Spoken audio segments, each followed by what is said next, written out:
Intinya seneng dan ikhlas. Jadi kalau kita melakukan sesuatu itu dengan seneng, melakukan sesuatu itu dengan ikhlas, udah 7 tahun. Luar biasa. Ya. Jadi kalau wah jadi ketuanya di tahun berapa itu, Pak? Ketuanya saya 2005-2007. Oh. Ya, jadi satu periode. Tapi hati saya kosong. Ada sesuatu yang hilang lah.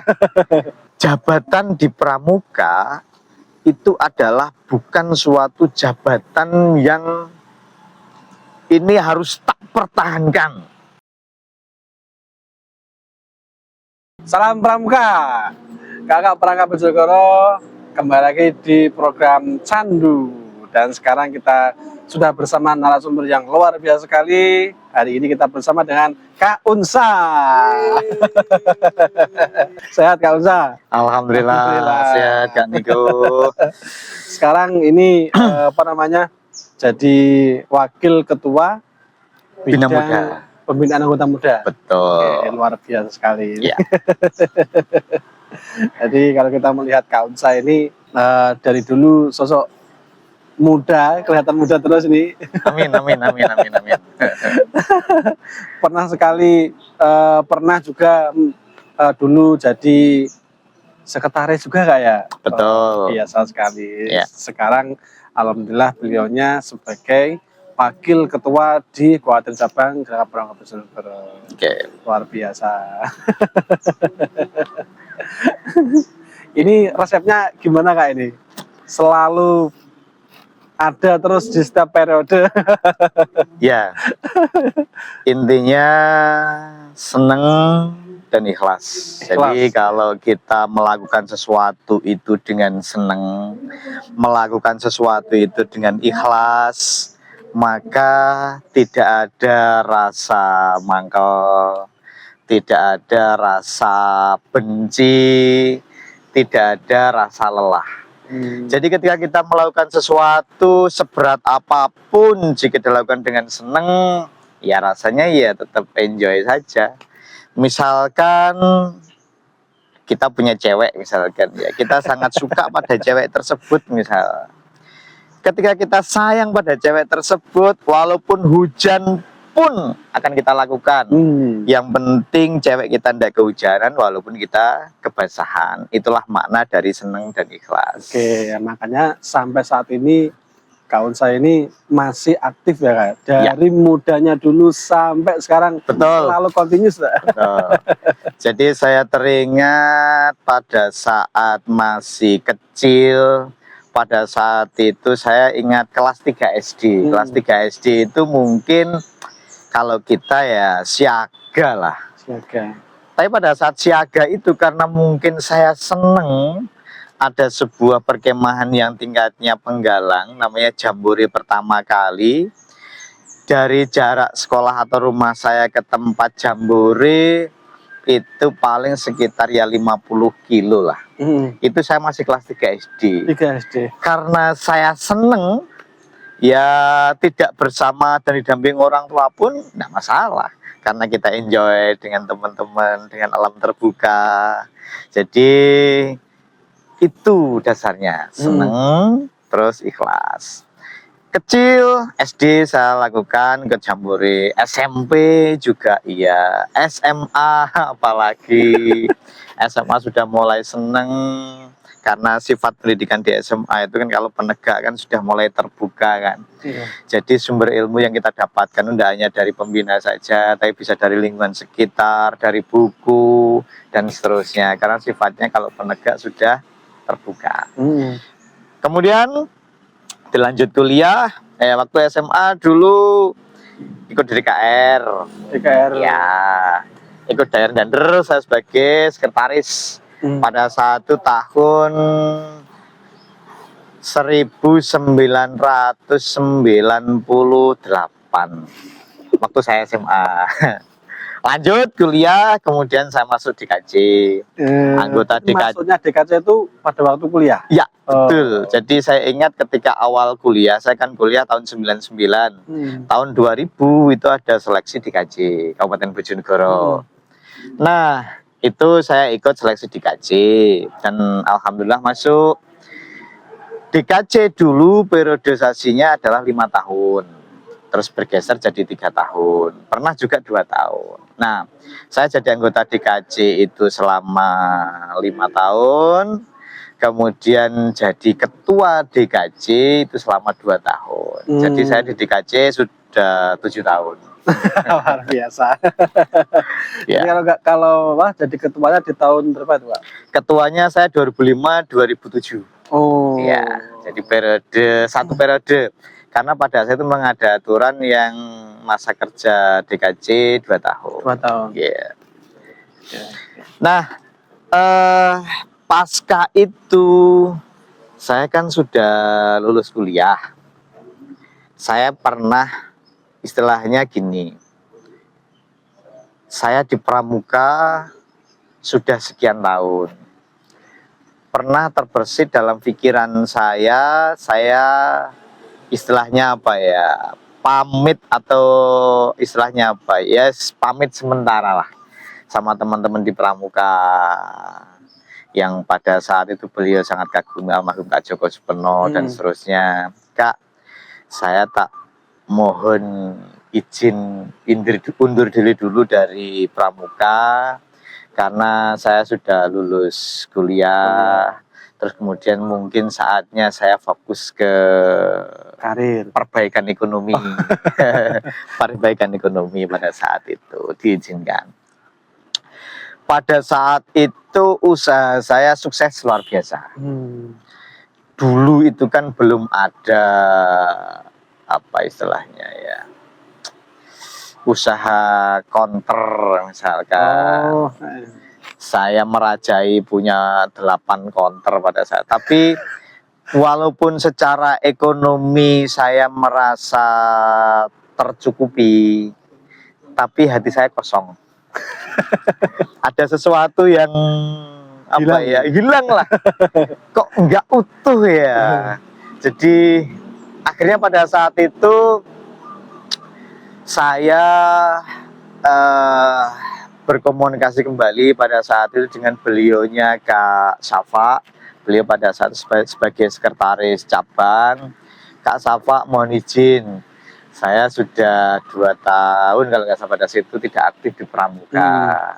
Mohon izin kalau diberi kesempatan saya tak bisa aktif lagi di Pramuka. Sama Kak Safa pada saat karena beliau adalah mentor saya yang tahu tentang ya kinerja saya. Oh ya Kak Unsa, silakan, ayo gabung lagi di Pramuka. Nah, ketika gabung lagi di Pramuka tahun 2009 sampai 2010 kita aktifnya di Pramuka di kuartir cabang aktif, tetapi tidak berstatus. Yang penting kita relawan, sahabat dari kegiatan Pramuka kita aktif, kita membantu. Pernah aktif di sini kan? Nah, komunikasinya mudah. Yang penting kegiatan saya ikut, kemudian ikut membantu prosesnya, dan saya kembali menemukan jiwa saya yang pernah hilang. Ruh yang mungkin sempat kosong itu rasanya terisi lagi. Terus akhirnya di tahun 2011. Tapi usahanya masih jalan nggak ya? Masih jalan. Di 2011 akhirnya oleh tim dari formatur kuartir cabang setelah ada mucap, saya dimasukkan ke dalam, pada saat itu diberi nama andalan urusan peserta didik. Tapi kalau sekarang mungkin ya Bina Muda juga sih namanya. Itu periode pertama Kak Hanafi kalau nggak salah. Periodenya masih almarhum Kak Joko Supeno tahun 2011. Ya, 2011. 2011 sampai 2015, 20 Oh iya, periode Hanafi yang pertama kali. Betul. Ya, 2011 itu urusan peserta didik. Peserta didik itu meliputi ya sama siaga, penggalan, penegak, pandega. Ya sama Bina Muda akhirnya pada saat itu 2011 sampai 2015. Nah, kemudian 2016 sampai 2020 sebagai sekretaris cabang. Naik gitu ya. Ya. Terus di 2020 sampai 2025 istirahat dulu jadi sekretaris LPK. LPK. Ya. Jadi masih dalam satu organisatorisnya Warcap, Warcap, ya. Warcap yang untuk konteksnya keuangan. Pemeriksa keuangan. Nah, kembali lagi di 2026, 2030, kalau dulu istilahnya belum waka, walaupun sama sebetulnya 2011 itu. Sekarang waka pembinaan anggota muda.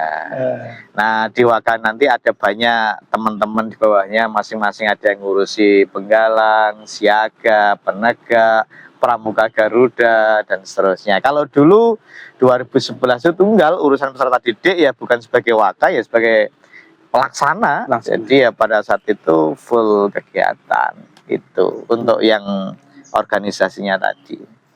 Jadi ya perjalanan ini ya sempat mengalami naik turun lah gitu ya, kan. Saat ini ya beliaunya sudah jadi wakil ketua, insya Allah ya siap faktor lagi ya. Iya, betul. Dan asiknya gini. Ketika kita senang dan ikhlas, jabatan di pramuka itu adalah bukan suatu jabatan yang ini harus tak pertahankan, kukuh gitu. Tidak. Tapi di jabatan di pramuka itu lebih kepada pengabdian. Jadi kalau misalkan kita memang mampu untuk mengabdi, oke, kita di posisi itu. Jadi bukan kok, wah saya di pramuka itu biar, wah jadi ini, jadi keren, dan jabatan ini saya tidak boleh turun. Saya enggak mau jabatan yang dari tinggi terus menuju ke rendah. Itu menurut saya apa istilahnya mengalami penurunan. Tidak. Karena sebetulnya jabatan di pramuka itu ya pengabdian itu kan. Ya. Pengabdian. Jadi di posisi apapun, kalau istilahnya sekarang apa ya? Leader not position. Tapi leader itu adalah action, aksinya. Jadi pemimpin itu bukan pada posisi di mana jabatan yang dia duduki, tetapi lebih kepada apa yang dia lakukan. Actionnya di posisi itu apa? Gitu. Makanya walaupun posisi dari A, posisi B, C, kembali lagi ke A atau B atau yang lain sebagainya, selama kita melaksanakan posisi kita itu dengan action yang baik dan bermanfaat, itulah justru adalah betul-betul seorang leader. Gitu. Ya, kalau memang kalau melihat riwayat dari perjuangan Kak Unsa ini selalu menduduki jabatan strategis, nah, mungkin di sanalah bisa mengartikan sebuah arti leader untuk Kak Unsa ya. Kalau Kak Unsa ini sebenarnya aslinya itu kelahirannya dari daerah selatan Kak Unsa. Ya. Jauh sekali ya. Sangat jauh. Ya gini, ya mungkin ini sebuah memori yang menurut kita apa ya asik kalau dikenang. Jadi saya itu aslinya Gundang. Gundang itu adalah Bojonegoro paling selatan. Kalau kita pagi hari sebelum matahari terbit menengok ke selatan ada sebuah gunung menjulang tinggi namanya Gunung Pandan yang sekarang ramai oleh teman-teman muda di pendakian bagi pemula itu kan. Saya di bawah gunung itu lahirnya. Desa, tengah hutan dan seterusnya. Dan perjuangan dulu di pramuka kalau misalkan tidak seneng, tidak ikhlas, tidak mungkin bisa bertahan. Kenapa? Jarak Gundang Bojonegoro secara transportasi ketika jadi DKC itu sudah luar biasa. Ya nggak sebagus sekarang kan? Nah, terus dulu itu saking kita bersama teman-teman bahagia, yang namanya makanan legend kita. Lah ini makanan legend ini perlu diingat teman-teman. Makanan legend kita ini makanan legend. Makanan legend kita itu adalah nasi kucing Sukijan. Sukijan. Jadi ingat banget Berarti kita dari pokoknya dulu itu, Pak, ya? iya dari dulu kita jadi DKJ, terus periode saya jadi ketua dengan teman-teman DKJ. Makanya teman-teman kita yang sekarang kebetulan ada Kak Hudi yang di Sekpus, Kak Ibat yang dulu pernah di Bina Muda juga. Itu semuanya penyuka nasi kucing. Dan saya mohon maaf sedikit walaupun saya sekarang duduk di kantor dalam tanda kutip, saya kadang masih nyolong untuk datang ke warung Sukijan. Saking legendnya. Betul. Jadi saya ganti baju, terus kemudian ke warung Sukijan nasi kucing itu, terus makan. Sampai terakhir kemarin saya beli 1 bungkus nasi, 2 tempe, 1 es teh, Rp6.000. Sangat murah sekali. Makanya itu kalau ini biar pengalaman saya, kalau beberapa kali ada pertemuan di WhatsApp, itu biasanya setelah itu nongkrongnya di sana. Selalu murah, meriah, menyenangkan. Karena hakikat makan itu kan sebetulnya lauk paling enak kan lapar. Betul. Jadi pada teman-teman itu nek mualem gitu habis rapat, habis kegiatan kan posisi lapar. Nah, lauk yang paling enak adalah lapar. Tetapi mungkin saat ini agak berbeda. Mungkin bagi teman-teman enaknya itu karena makna historisnya. Jadi teman-teman yang sudah dewasa ya mungkin walaupun sukses itu relatif ya, tapi teman-teman yang sekarang sukses pun sama masih suka dengan nasi kucing karena secara historis tadi itu terus rasanya sudah apa ya istilahnya ya, candu. Ada candu, tapi candu yang dalam arti positif loh ini. Iya. Itu. Kak Unsa, jadi kan berkenaan dengan pembinaan anggota muda, di mana karakteristik sekarang anak-anak muda itu satu gampang bosen nggak? Nah itu kalau kita melihat dengan perjuangan Kak Unsa tadi, itu kan istilahnya nggak relevan lah kalau gitu. Kira-kira sebenarnya anggota muda sekarang pas tadi itu biar kita itu punya sifat atau seperti perjuangan Kak Unsa tadi yang bisa ya berlanjut terus itu gimana? Apalagi kalau pertadi ini nanti akan menggantikan ya mohon maaf seperti Kak Unsa nanti itu kan menggantikan mereka. Kalau ada degradasi seperti ini tuh kiranya nanti sebagai yang sekarang menangani terkait dengan masalah-masalah di peserta didik atau anggota muda itu bagaimana ya Unsa? Oke. Sebelum kita membahas itu kita agak sedikit flashback ya. Setiap masa itu pasti ada tantangan yang berbeda. Setiap masa itu. Kebetulan kalau di masa saya jadi ketua DKJ, jadi pengurus pramuka, di zaman itu pramuka itu dipandang sebelah mata oleh teman-teman. Jadi mungkin teman-teman mahasiswa itu cenderung aktif di organisasi kemahasiswaan yang lain, atau aktif di organisasi kepemudaan yang lain. Bagi era-era pasca baru-baru reformasi. Betul. Dimana banyak sekali organisasi pemuda-pemuda. Ya. Jadi di masa ketika order baru itu menurun ke order reformasi, itu organisasi pemuda banyak sekali muncul dan itu booming sehingga pramuka pada saat itu dipandang sebelah mata. Dan memang kita akui pada saat itu gudeg pun juga agak menurun, berbeda sebelum-sebelumnya yang gudeg banyak aktif dan seterusnya. Nah, terkait dengan ini kita kembali lagi bahwa yang menjadi dasar kita untuk di pramuka bukan karena pramuka yang wah kita ikut, atau ketika pramuka jatuh kita mundur, Nah, bukan itu sebetulnya, tetapi lebih kepada apa sih yang kita inginkan sehingga kita bisa seneng dan ikhlas. Kebetulan kalau saya pada saat itu memang saya ingin cari pengalaman yang pertama, karena bagaimana pengalaman guru yang terbaik, dan kebetulan saya senang dan ikhlas di Pramuka. Mengenai tantangan yang sekarang, itu kan yang dulu. Nah, tantangan yang sekarang secara pribadi saya sama, seneng, ikhlas. Tetapi sekarang kebermanfaatan Pramuka sekarang juga sudah sangat luar biasa. Karena program-program Pramuka sekarang itu juga luar biasa. Bukan sekarang juga sih, dulu-dulu juga luar biasa. Pengkaderan pemimpin itu banyak yang lahir dari Pramuka. Betul.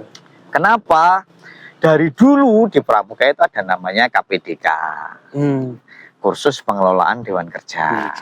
Itu juga pemuda-pemuda dilatih untuk mengelola sebuah organisasi, leadership manajerial. Ada juga namanya LPK, latihan pengembangan kepemimpinan. Nah, diakui atau tidak, posisi saya sekarang, pengalaman saya sekarang itu karena manajemen yang saya pelajari di kepramukaan melalui proses kaderisasi yang panjang. Jadi kalau seseorang itu yang diinginkan hanya instan, jelas tidak mungkin terjadi. Karena